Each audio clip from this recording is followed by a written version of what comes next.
2017년 5월 15일 영국 역사상 가장 잔혹한 연쇄살인마가 죽었습니다. 살인마는 고작 10살밖에 안 된 어린아이를 포함해 무려 5명의 아이들을 살해했습니다. 살인마의 이름은 이언 브래디. 나이는 79세. 유감스럽게도 자연사였습니다. 사이코패스, 사디스트, 시리얼 킬러, 아동 성폭행범 등 브래디에게 붙어 다니는 수식어는 입에 올리기조차 더러울 정도입니다. 브래디는 5명의 살인을 자백했는데도 불구하고 살인에 대한 잘못을 끝까지 인정하지 않았습니다. 브래디는 살인의 원인을 사회의 부패와 타락으로 몰고 가며 스스로를 범죄자가 아닌 사회에 대한 복수자라고 주장했습니다. 브래디는 영국의 유명 작가 콜린 윌슨과 주고받은 편지에서 베트남 전쟁에서 일어난 네이 함탄에 의한 아동 학살을 거론하며 사회가 저지르는 범죄적 폭력을 자주 이야기했다고 합니다. 베트남 전쟁에서 발생한 아동 학살이 잘못이라고 해서 브래디의 아동 강간 살인이 정당화될 수 없습니다. 브래디는 부패하고 타락한 사회에 한 수 가르쳐주겠다는 삐뚤어진 욕망을 채우기 위해 어린이를 대상으로 연쇄 살인을 저지른 흉악범일 뿐입니다. 자신보다 힘센 사람에게는 아무 짓도 하지 못했습니다. 그의 말은 모두 궤변이고 비겁한 말장난입니다. 이제부터 영국 최악의 연쇄 아동살인마 이언 브래디의 살인 행각에 대해서 추적해 보겠습니다. 이언 브래디는 1938년 1월 2일 영국 북부 스코틀랜드의 글래스고에서 태어났습니다. 태어날 때 이름은 이언 덩컨 스튜어트였습니다. 아버지가 없었기 때문에 어머니의 성을 따랐습니다. 미혼모였던 어머니는 이언을 슬론 부부에게 맡깁니다. 그래서 이언은 스튜어트 성을 버리고 이언 슬론이 됩니다. 그리고 이언의 생모가 패트릭 브래드라는 과일 상인과 결혼을 하자 이제 이언 브래드로 불리게 됩니다.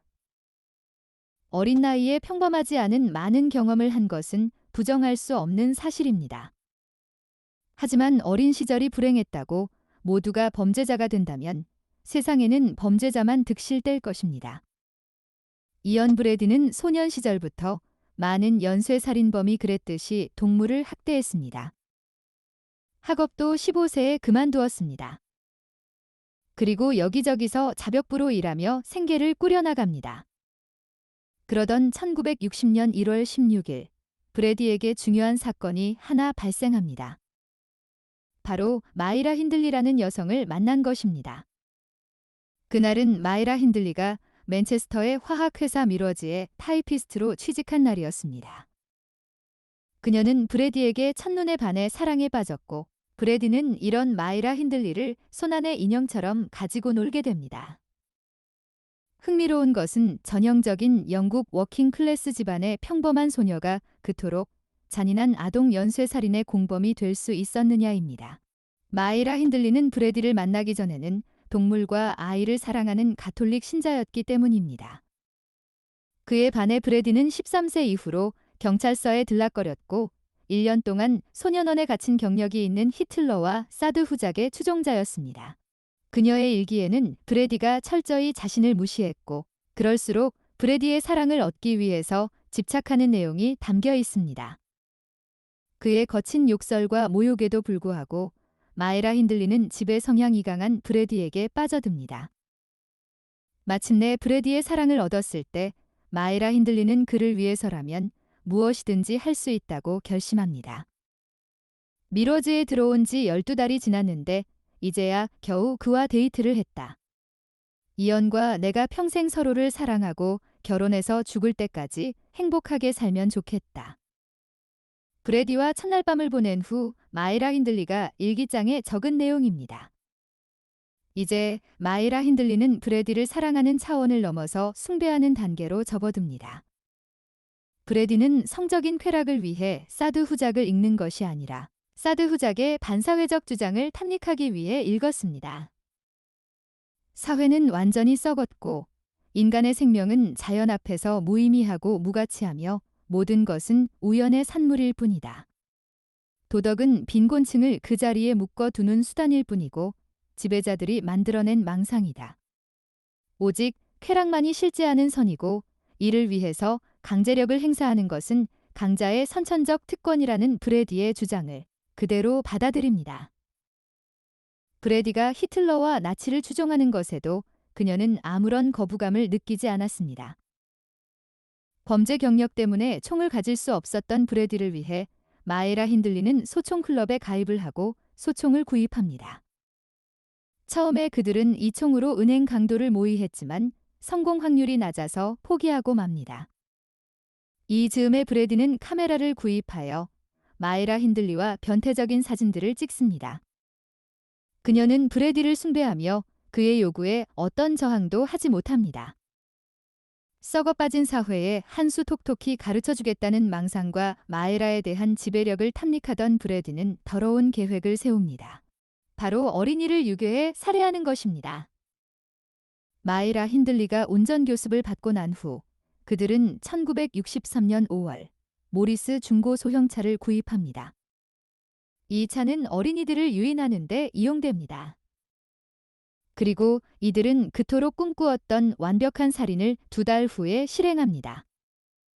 1963년 7월 12일 마이라 힌들리와 같은 동네에 살며 그녀와 평소 안면이 있던 16세 소녀 폴릴리드가 댄스 파티에 가던 중 실종되었습니다. 경찰은 폴릴리드가 낯선 사람의 차를 탔을 리가 없다며 면식범의 소행으로 수사에 초점을 맞춥니다. 1963년 11월 23일 브래디와 마에라 힌들리는 정류장에서 버스를 기다리던 12세 소년 존 킬브라이드를 차로 유인합니다. 집까지 차로 데려다 주겠다는 악마들의 호의를 받아들인 소년은 그로부터 2년 후 세드로스 황무지에서 시체로 발견됩니다. 발견 당시 소년의 바지와 팬티는 무릎까지 내려간 상태였습니다. 자신들이 강간 살해한 소년의 무덤 위에서 브래드와 마에라 힌들리는 기념사진까지 찍었다고 합니다. 1964년 6월 16일 12세 소년 키스 베넷은 맨체스터 롱사이트 지역에 있는 할머니를 보러 가는 중이었습니다. 마에라 힌들리의 유인에 넘어간 키스 베넷은 폴릴리드처럼 홀연히 사라졌습니다. 1964년 12월 26일 브래디와 마에라는 맨체스터 앤코츠 지역의 놀이공원에서 10세 소녀 레슬리 앤 다우니를 차에 태웁니다. 그들은 소녀를 집으로 데리고 가서 옷을 벗기고 몇 장의 나체 사진까지 찍었습니다. 그리고 소녀의 겁에 질린 비명과 집에 보내달라고 애원하는 소리를 녹음했습니다. 레슬리 앤 다운이 역시 다른 시체들처럼 세드러스 황무지에 묻혔습니다. 그런데 어처구니가 없게도 브래디와 마에라 힌들리는 이불까지 가져가 무덤 위에서 자기까지 했습니다. 그들은 이런 미친 행위를 공공의 적이라는 명예로운 타이틀로 생각했던 것입니다. 브래디와 마에라 힌들리의 엽기적인 아동 연쇄살인 행각은 이제 막바지에 이르렀습니다. 마에라 힌들리에게는 모린이라는 여동생이 있었습니다. 모린은 16세의 데이비드 스미스를 사귀고 있었습니다. 모린이 임신을 하자 둘은 결혼했습니다. 데이비드는 브래디의 열렬한 추종자였습니다. 데이비드는 일기장의 강간은 범죄가 아니라 정신의 상태다. 살인은 취미이자 최상의 쾌락이다. 신은 미신이고 뇌를 갉아먹는 암이다. 사람들은 초라하고 앞을 못 보며 무익한 구더기 같은 존재라고 적었습니다. 브래디가 자신의 엽기적인 살인 행각을 털어놓았을 때 경찰과 마찰을 빚었던 데이비드는 존경하는 자세로 브래디의 말을 경청했다고 합니다. 1965년 10월 6일 브래디는 데이비드도 이제 입문할 때가 되었다고 판단했습니다. 브래디와 마에라 힌들리는 맨체스터의 한 술집에서 17세의 에드워드 에번스를 차에 태워 집으로 데리고 왔습니다. 브래디는 데이비드가 보는 앞에서 도끼로 에번스를 살해합니다. 세 명은 다 함께 시체를 비닐로 싸고 방을 치웠습니다. 그리고 이들은 차를 마시고 살인에 대한 농담을 주고받았다고 합니다. 집에 돌아온 데이비드는 심한 구역질을 느꼈고 결국 아내 모린에게 모든 것을 털어놓습니다. 모린은 경찰에 신고를 했고 다음 날 아침 8시 40분 빵배달원 복장의 경찰이 브래디와 마에라 힌들리의 집에 문을 두드립니다. 속옷 차림의 브래디가 문을 열자 그들의 살인 행각이 만천하에 드러나게 됩니다.